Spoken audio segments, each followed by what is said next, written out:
With the Shane and Rick conflict building throughout the season, it was only a matter of time before we'd see them fight. Shane and Rick take Randall, a guy who they met in a previous episode but don't exactly trust, away from the farm so they can cut him loose. When Randall reveals he went to the school with Maggie, however, that throws everything out of proportion. Shane and Rick start to disagree on what to do with him. Rick wants to find another way, while Shane wants to kill Randall and just be done with it. He doesn't believe that Rick can keep the group safe anymore. You don't know shit anymore. You can do it. It's my call, man. I think you can keep them safe.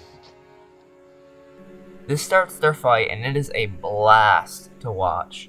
It also elevates the fight when you realize just before this, at the start of the episode, Rick reveals to Shane he knew that him and Lori messed around.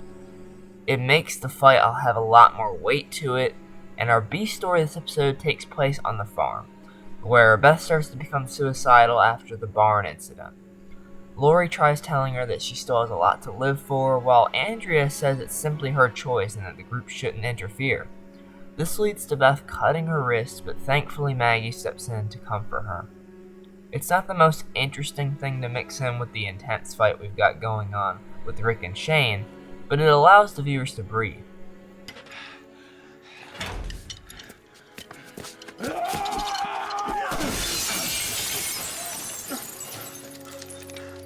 I love when Shane throws a wrench at Rick, it hits a window, and Shane sees what he's become in the reflection. With the blood coming from his mouth, it almost makes him look like a walker. It perfectly shows the change the show would be entering, where the humans would become a bigger threat than the walkers.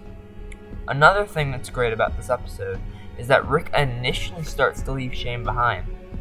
It really shows how Rick's dilemma is he's trying to process what he's going to do in this situation. It's his best friend, but he's had a lot of trouble with him recently, so, he doesn't really know if he's going to leave him behind or not. Eventually, he does come back for him, but he makes it clear Shane better keep himself in line. That is my wife. That is my son. That is my unborn child. I will stay alive to keep them alive. I'll always remember this episode, not only for its action, but for what it did to further the conflict of these two once friends.